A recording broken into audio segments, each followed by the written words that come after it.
Kyle Larson is one of the best NASCAR drivers of this millennium so far. When he came over to Hendrick Motorsports in 2021, he just flat out dominated, winning 10 of the 36 races en route to his first Cup Series championship. But NASCAR has changed a lot even since then. A next-gen car that has tightened the field has changed the big picture of things in the long term. And on the 2024 scale, one of the big changes heading in was a starting schedule of 2 super speedways. While not being great for Larson, the season would be insured pretty early. Twice, Larson and Reddick have finished 1-2. Larson the winner both times. 1 lap to go, sponsored by Credit One Bank. And that was all Kyle Larson putting his car in the right spot in front of Tyler Reddick. Tyler Reddick went to the bottom of the racetrack and he lost all that momentum. This whole race has been all Kyle Larson. You put that kid behind the wheel of a race car like this at Hendrick Motorsports and he will get the job done. Old-fashioned butt whooping all day long. Kyle Larson. 2 of the best in the business come off turn number 4. Reddick got within a car length, but Kyle Larson scores his 24th career win for Rick Hendrick and Chevrolet.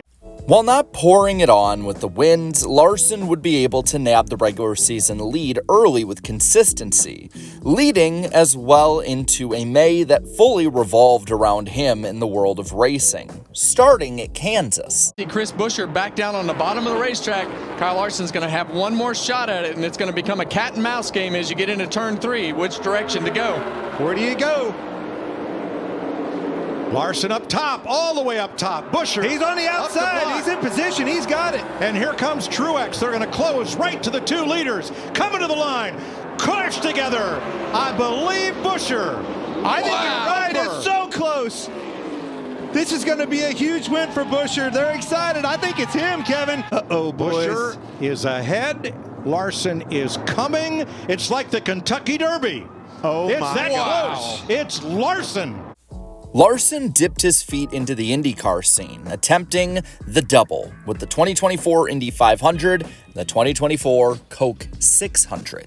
And to his credit, he kept pace with the top dogs of IndyCar, easily being close to the top of the board in qualifying as well as in the race. Of course, he'd be great at Charlotte, so the hype was real for something to surely be there for a special moment in motorsports history.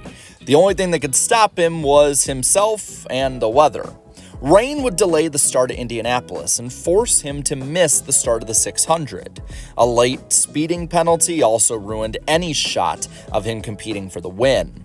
And while he did make it back to Charlotte during the race, he'd never get a chance to actually race, as the rain would end the 600 prematurely, thus starting a pretty long debate, actually, over whether or not he deserved to be back in the playoffs and given a playoff waiver. Ultimately, after a lot of exec talk in NASCAR, he was granted such a thing, though this would soon be a distant memory. And that's exactly what he's doing, but he's inside Truex of him. is there. Larson on the outside. Side by side for the lead. Trading paint. It's not over yet. He's still on the inside. He's going to have to get, what do you call it, dirty right here. He's going to have to push him up.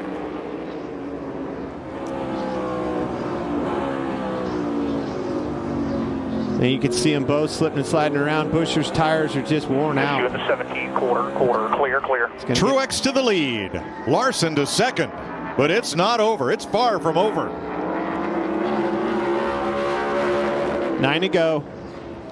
Larson at a significant advantage on tires. Same thing. He missed the corner. And look, he missed everything that you've been talking about, Clint. Just don't make a mistake. Hits just keep coming for Kyle Busch and everybody on that 8 car. That's going to be unfortunate. Had a top 5 going.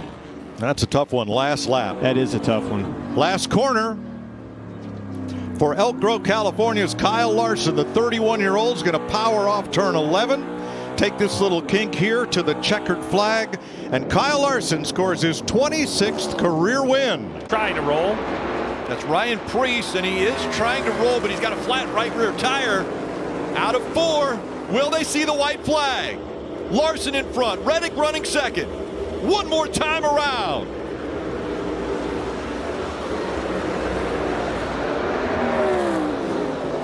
And the 41 still isn't moving. I don't see any way NASCAR lets them race by this. And there's the caution. Larson's going to do it. Larson is going to win the Brickyard 400. We get back to the line. Priest started to roll. He couldn't continue. The caution comes out after they had received the white flag. And Kyle Larson gets his 27th career victory. And it comes with another crown jewel win. The Brickyard 400. Water charge to the late laps, and the point is ready. Think about the month of May that Kyle Larson had here, trying to run his first Indy 500. The fans here absolutely showed him tons of love. Every time he'd come to pit road, they'd all stand up and cheer.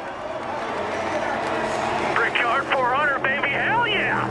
It didn't work out for him on that day, but it has today. While Larson was starting to roll, there was more off-track stories to be heard. One being Larson catching the airwaves for saying that he was a better all-around driver than Max Verstappen. This wouldn't have been as much a big deal after a week or not if he had not had such an embarrassing wreck at Michigan. And while thoroughly dominating a couple weeks later in Darlington, he would narrowly miss out on the regular season championship to Tyler Reddick. Though the opening 2 rounds, he would be able to lock in with race 3 wins even after struggles. Is on his way home. It has been a stellar first-class performance under the lights in Bristol. Kyle Larson is the man. Cliff Daniels says, there you go, you took care of business. And we give you the updated playoff standings. Yeah, they're For Kyle Larson and the HendrickCars.com Chevy team.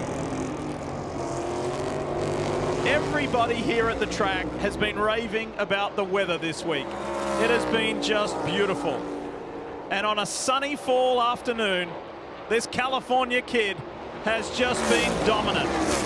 He made up 4 positions on the opening couple of laps, and that was an omen. But for the second time in his career, Kyle Larson wins at the Roval. The round of 8 would be a different story. Larson looked to have a top 5 car at Las Vegas, but lost plenty of points during different parts of the stages, fading in stage 1 before having pit issues in the second stage, causing him to come back in and ruining his day. Leaving Vegas, he had an 11th place run and was still plus 29 over the cut line. And with Homestead on the horizon, there was still plenty of optimism for the 5 team and fans. But after more issues and mistakes, a win was all that really could save his day. And he looked to be doing that, battling Ryan Blaney at the end for that victory. Unfortunately, again, his Achilles heel of self-inflicted injuries continued. Look how close this is. 12 and a half laps to go, they touch, and Brown goes, Larson, can he catch it? He cannot! Kyle Larson spins down in turn 3. gather back up here.